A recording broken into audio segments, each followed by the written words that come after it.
Hello, it's Jimmy here at O'Reilly's. I have here to look at a Nissan Qashqai 1.5 diesel. Okay, so inside the vehicle here we have various different lights on. A skid control light there, yellow triangle, and engine management light. Also a lot of different stuff triggering off in here.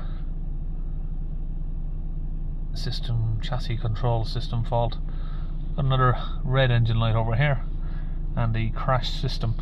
Now this car, it did have a flat battery. He's just had the battery replaced in the last couple of days, so maybe some of these have been triggered off by that. Let's have a look.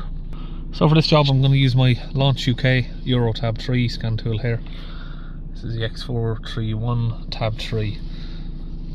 I'm going to do an intelligent diagnose.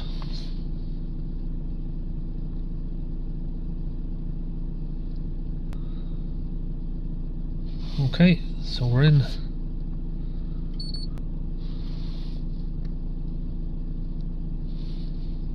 Automatic search. And confirm that as a Qashqai J11. Okay, so we'll do a high-speed scan.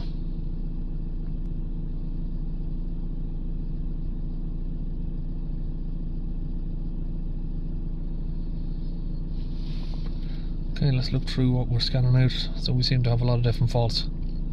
I was expecting there to be a lot of faults because it had a bad battery that's just been replaced.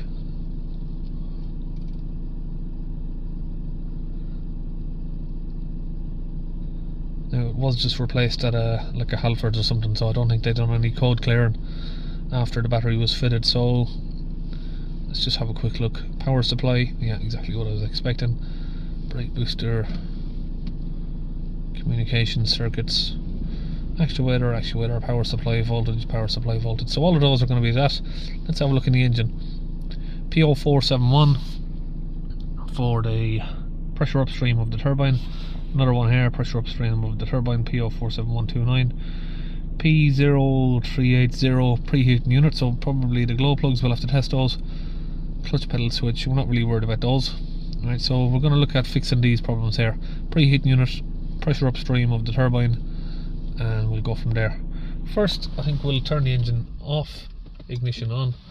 We'll just do a little fault clear, see if all of these faults now clear off.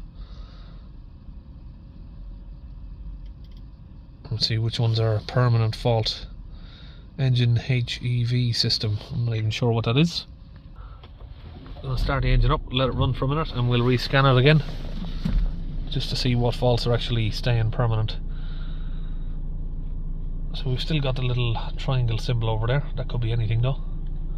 Even if your seatbelt's off, maybe that would go on. Chassis control system fault, so we've still got that one. Okay, we're just running a high-speed scan again. As you can see here, most of these stuff now are now clear.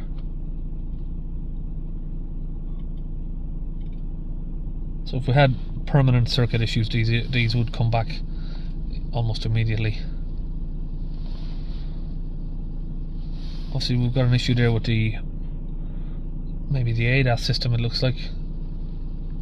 Okay, so for now I'm going to come back now into the ECM. We're going to go look at the live data. We're going to look for the pressure upstream of the turbine.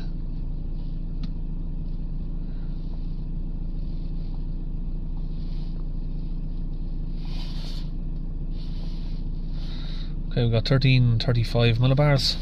Let's hold the revs up.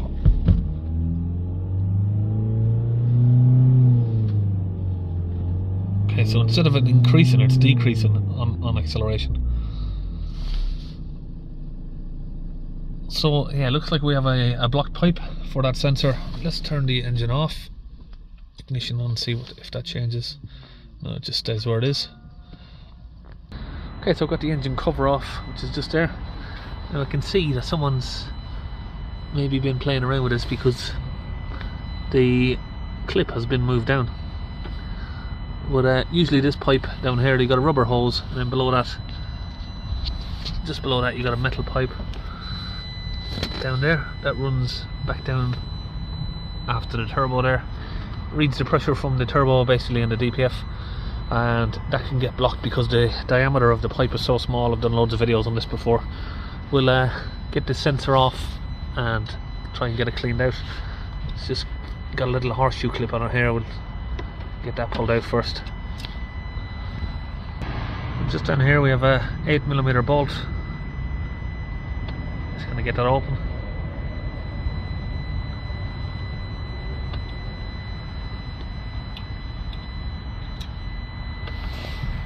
Just down the back here we have another one. Now I know someone's already been here as well because this bolt was finger tight. So someone's obviously tried to clean this out, maybe failed. A lot of people fail to be able to clean these pipes out because they are quite difficult, to be honest. I've managed to figure out a way to do it. I'm going to show you now.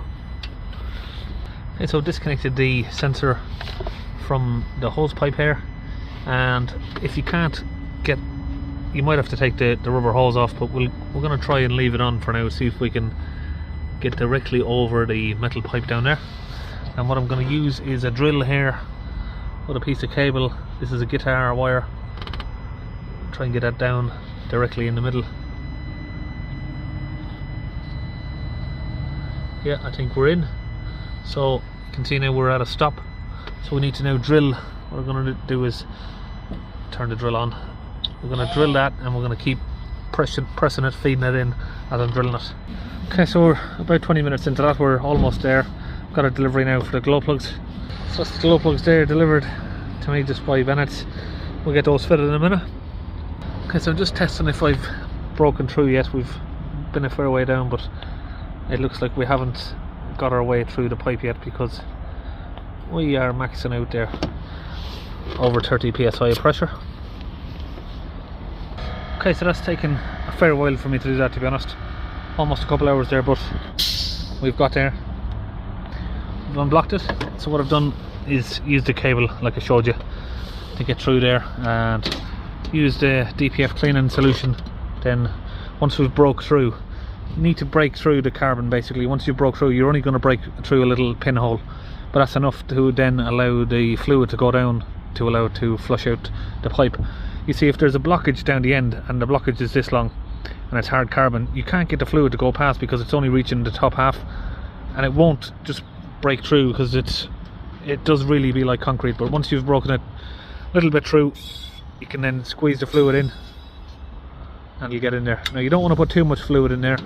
It's close to the exhaust manifold and you can backfill it. So what I'll do now is we'll take this off and I'm going to start the engine up. It's going to clear out anything that's left in there.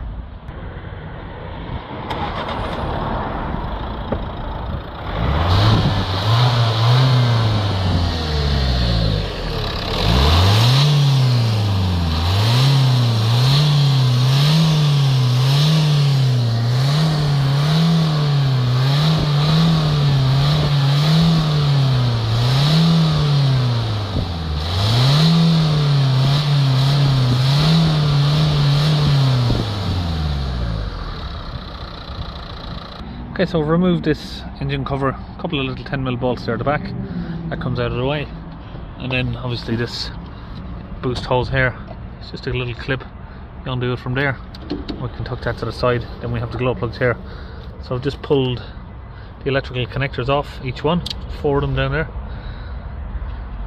So you got 1, 2, 3 and 4 just down there. So now using a multimeter, I've got the negative to the negative terminal there on the battery. I'm going to do a test here on the glow plugs 1 and 2 there. You can see we got continuity, number 3 and number 4. So number 4 is the dead glow plug. We've got a set of 4 here that we're going to get fitted. So use a 1/4 inch ratchet on a little 10mm glow plug tool here that I'm using. I'll show you now once we pull this out. It's just on a swivel and it's got a magnet on it to help it pull the glow plug up, even though it doesn't always work. Let's see if this one comes out. Make sure it's turned all the way out before we try and pull it. There we go.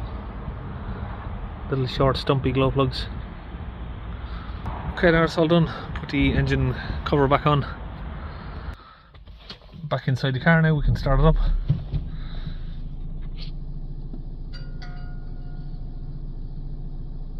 Okay, look at the live data now again for the pressure upstream of the turbo, this one. We have at 1013 millibars, so a little bit of a different reading now. If we accelerate that, it should go up, no? So maybe the sensor is broken as well now. Have to go back under and have a look. Right, so we've got another sensor here now that we can check. Let's get this one unplugged.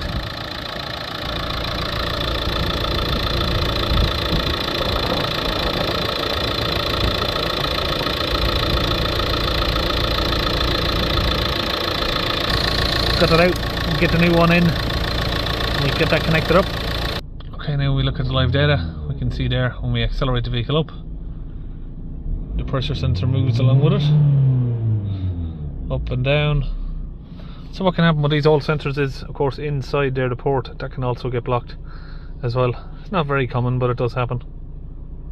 But another thing that we could see the voltage moving, which was a bit confusing. I don't know if it was because the diagnostic machine was maybe connected for so long and the ignition was off, a little bit of confusion or what, but we've got loads of these sensors in the van and they're pretty cheap, so just replace it and it seems to be working fine now. Got all of the data stream working good. Now we'll go back, confirm that the fault codes have cleared. Oh, and just to confirm that now that we've repaired the glow plug and the turbo upstream pressure sensor, the triangle there for the chassis control fault or whatever it was, that has disappeared. You can see there's no DTC on it. Let's go back, and the complete car is now fault free. So obviously these faults here were somehow related to the rest of the stuff. Not very uncommon with these French cars. It is a Nissan, but it's not technically a Nissan, it's a Renault basically, so it is very common for these sort of faults to have what seems to be unrelated faults linked to something completely different. So that's it, it's all finished, and we'll see you on our next video.